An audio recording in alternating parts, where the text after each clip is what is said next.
بسم الله الرحمن الرحيم إن الحمد لله نحمده ونستعينه ونستغفره ونعوذ بالله من شرور أنفسنا وسيئات أعمالنا. أعوذ بالله من الشيطان الرجيم. يا أيها الذين آمنوا أطيعوا الله وأطيعوا الرسول وَأُولِي الْأَمْرِ مِنْكُمْ فَإِنْ تَنَازَعْتُمْ فِي شَيْءٍ فَرُدُّوهُ إِلَى اللَّهِ وَالرَّسُولِ. لائق کے ساتھ احترام سامعین مکرم، اختلاف کسی مسئلے میں ہو جانا کوئی بڑی بات نہیں ہے. آپس میں نظریات کا ٹکرا جانا یہ کوئی بڑی بات نہیں ہے. بڑی بات تو یہ ہے کہ جب اختلاف، نظریات، لڑائی جھگڑے اناؤں کی شکل اختیار کرتے ہیں اور جب انسان ذاتیات پہ اتر آتا ہے تب یہ اختلاف قابل مذمت ہے. یہ اختلاف کوئی بہتر عمل نہیں ہوتا. صحابہ کے دور میں بھی اختلاف ہوتا تھا، رسول اللہ کے زمانے میں بھی اختلاف صحابہ کے درمیان ہوتا تھا، لیکن وہ اختلاف ذاتیات پہ نہیں ہوتا تھا. وہ اختلاف کسی کو ٹارگٹ کرنے کے لیے، کسی کو نیچے گرانے کے لیے نہیں ہوتا تھا. لیکن آج سیاسی اختلاف ہو، مذہبی اختلاف ہو، فقہی اختلاف ہو، ہمارے سارے کے سارے اختلافات ذاتیات پہ ہیں اور دوسرے انسان کو گرانے کے چکر میں ہیں. حضرات، اگر اختلاف کو دیکھا جائے تو بنیادی طور پہ اس کی 3 قسمیں بنتی ہیں. ایک ہے سیاسی اختلاف. توجہ سے بات سمجھیے گا ذرا. ایک ہے سیاسی اختلاف. بسا اوقات سیاسی اختلاف بھی مذہبی جب رنگ دھار لیتا ہے تو تب بھی مذہب کو بھی نقصان پہنچتا ہے. انفرادی طور پہ، اجتماعی طور پہ مسلمان بھی آپس میں متصادم ہو جاتے ہیں. اس کی ایک مثال، جب عثمان رضی اللہ تعالی عنہ کو شہید کر دیا گیا، وہ شہید کرنے والے کون تھے؟ وہ وہی باغی تھے، وہی خارجی تھے، اور وہی وہ لوگ تھے جو حضرت علی رضی اللہ تعالی عنہ کی محبت کا دعویٰ کرنے والے تھے اور اپنے آپ کو شیعان علی کہنے والے تھے. علی تم منصب خلافت پہ آؤ، ساری بیعت، ہماری ساری محبت تمہارے لیے ہوگی. اور جب مسلمان مدینہ سے نکل کر مکہ کی طرف روانہ ہوئے، کیوں؟ حج کے لیے، سن 35 ہجری ہے، تو پیچھے سے شہید کرنے والے حضرت عثمان کو کون تھے؟ وہ وہی تھے جو شیعان علی تھے، اور وہ وہی تھے جو حضرت علی کی محبت کا دعویٰ کرنے والے تھے. اور پھر جب حضرت عثمان کو شہید کر دیا گیا، حضرت علی رضی اللہ تعالیٰ عنہ خلافت کے منصب سنبھال لیا انہوں نے. یہی لوگوں نے پھر حضرت علی کا کیا حال کیا، انہیں کس قدر پریشان کیا. اور حضرت علی رضی اللہ تعالی عنہ کو کافر کہنے والے حضرت معاویہ، مغیرہ بن شعبہ اور ان کے ساتھیوں کو کافر کہنے والے کون تھے؟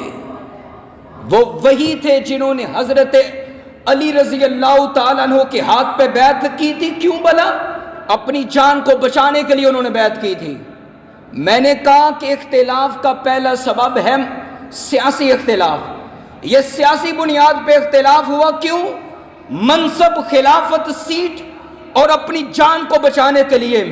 بعد میں یہی سیاسی اختلاف نے جب مذہب کے اوپر اور مذہب کا رنگ دھار لیا، نتیجتاً حضرت علی کو جب کافر بھی کہا گیا، حضرت معاویہ رضی اللہ تعالیٰ عنہ کو بھی جب کافر کہا گیا، اور بعد میں جنگ جمل، جنگ صفین، اگرچہ علماء نے اس بات سے منع کیا جنگ جمل اور جنگ صفین کی سٹوریوں کو عوام کو سنانے کے لیے. آپ علماء ہیں، میں آپ کے سامنے یہ بات رکھ رہا ہوں، تفصیل میں نہیں جاؤں گا. جنگ جمل، جنگ صفین اور مسلمانوں کا آپس میں ٹکرا جانا اور حضرت علی، حضرت معاویہ رضی اللہ عنہم اور دیگر صحابہ کو اکسانا، یہ سب کا سب کس وجہ سے تھا؟ اپنی جان کو بچانے کے لیے تھا. اور نتیجتاً مسلمان شہید ہو گئے. کس قدر اسلامی ریاست کا شیرازہ بکھرتا چلا گیا. حضرات، اختلاف کا ایک سبب یہ بھی ہے، جدیدیت عقل منطق کو مد نظر رکھتے ہوئے جب انسان ہر چیز کو عقل کی کسوٹی پہ تولتا ہے تو تب بھی اختلاف واقع ہو جاتا ہے. حضرات، جب امام احمد بن حنبل رحمۃ اللہ علیہ کو قرآن مجید مخلوق ہے اور اسی مخلوق کی آڑ میں انہیں معتصم باللہ نے، واسق نے اور ان کے بیٹوں نے کس قدر مارا تھا، کیوں مارا تھا؟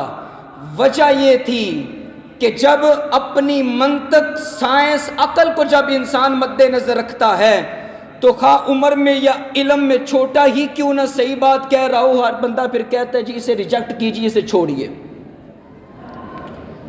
اور پھر اس کے بعد تیسرا اختلاف جو اس امت میں بڑا واقع ہوا وہ فقہی اختلاف واقع ہوا.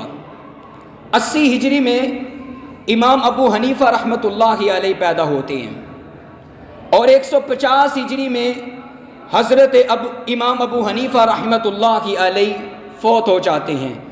امام مالک کا دور، امام شافعی کا دور، امام احمد بن حنبل رحمۃ اللہ علیہ کا دور. بھئی انہوں نے اپنی جو اس وقت ان کے علم میں تھا، علم کے مطابق فقہیات اور مسائل کو استنباط کر کے درج کر دیا، نقل کر دیا. مجھے بتائیں کہ کیا وہ انہوں نے جو اپنی عقل، اپنی فلسفی، اپنی منطق اور حالات کو مد نظر رکھتے ہوئے جو بھی فیصلے اور جو بھی فقہ ایڈ کر دی، کیا وہ سب کا سب حرف آخر ہے؟ آپ نے کہہ دیا جی میں حنفی ہوں تو جناب آپ کو حنفیت مبارک ہے، کوئی بات نہیں، آپ حنفی رہ لیں، لیکن حنفیت کی آڑ میں آپ مقلد بن جائیں، قرآن و حدیث کو چھوڑ کر، رسول اللہ کی بات کو، اللہ کے قرآن کی بات کو چھوڑ کر آپ کہہ دیں جو امام صاحب نے کہہ دیا بس یہی لوہے کی لکیر ہے، میں اسی پہ چلوں گا، تو جناب یہ قابل مذمت ہے، یہ اختلاف قابل مذمت ہے. ہمارے ہاں بھی یہ بات سمجھ لیجئے، ہر اپنے آپ کو ہم کہتے تو غیر مقلد ہیں.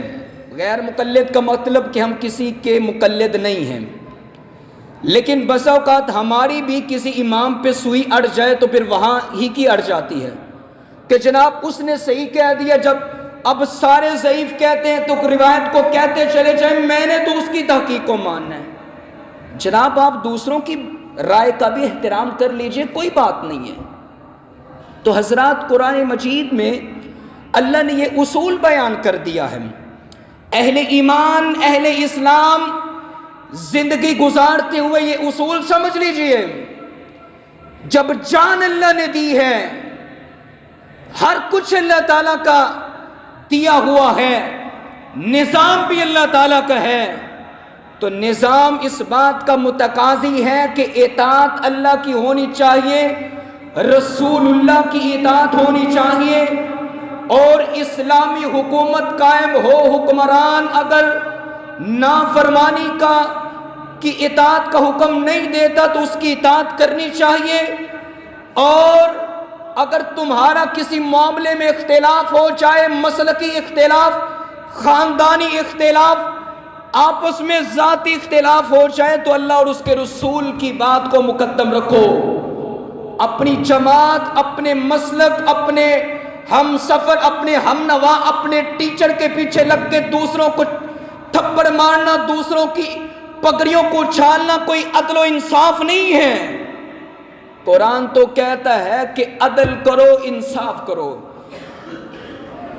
قرآن تو عدل کا حکم دیتا ہے، لیکن یہ کیا ہے کہ آپ اگر کسی جگہ پہ بیٹھے ہیں، وہاں کوئی اختلاف ہوتا ہے، صرف ایک طرف آپ اپنا سارا رجحان کر کے انہی ہی اپنے اساتذہ اکرام کو ٹھڈے مارنے لگ جائیں، یہ کون سا اصول ہے؟ حضرات بات سمجھ رہے ہیں نا جی؟ وہ ٹھڈے مارنے والے ہماری کلاس کے ہی طالب علم ہیں، ہم اثر ہیں، دو وہی طالب علم جنہوں نے شیخ انس صاحب کو تھپڑ مارے ہیں، ہماری 7ویں کلاس میں ہیں، اور اللہ کی قسم اٹھا کے کہتا ہوں آج 7 سال ہو گئے ہیں، ہم نے آج تک انہیں ایک درس کہیں پہ دیتے ہوئے ایک لفظ بھی نہیں سنا۔ جو اپنے اساتذہ کو ٹھڈے اور تھپڑ مارتے ہیں وہ ساری زندگی تھپڑ کھاتے کھاتے قبروں تک پہنچتے ہیں۔ علماء کی قدر سب سے پہلی چیز ہے، علم بعد میں ہے، اور ادب احترام سب سے پہلے ہے۔ امام ابن القیم رحمۃ اللہ علیہ کہا کرتے تھے الدین کلہ ادب، دین تو سارے کا سارا ادب کا نام ہے، ادب نہیں ہے تو دین نہیں ہے۔ اگر ادب ہے تو پھر سب کچھ ہے۔ اختلاف بھی ادب کے دائرے میں رہتے ہوئے کرنا چاہیے، اور جہاں ذاتیات کا مسئلہ آ جائے پھر حق یہی بنتا ہے کہ آپ پیچھے ہٹ جائیں، جن کا معاملہ ہے انہیں آگے رہنے دیجیے۔ میرے اللہ ذوالجلال سے دعا ہے اللہ تعالی ہم سب کو قرآن و سنت کے مطابق زندگی گزارنے کی توفیق عطا فرمائے، اور موت دے تو ایمان پہ موت دے، اور زندگی گزارتے ہوئے اگر سیاسی، مذہبی، خاندانی یا کسی بھی معاملے میں بھئی اختلاف ہو جائے، اللہ اور اس کے رسول کی بات، اور اگر آپس میں انفرادی اختلاف ہو جائے تو بہتر یہی ہے کہ پیچھے رہیں، ان کے معاملے ہیں بڑے حل کر لیں گے۔ اللہ ذوالجلال عمل کی توفیق عطا فرمائے، وما توفیقنا الا باللہ۔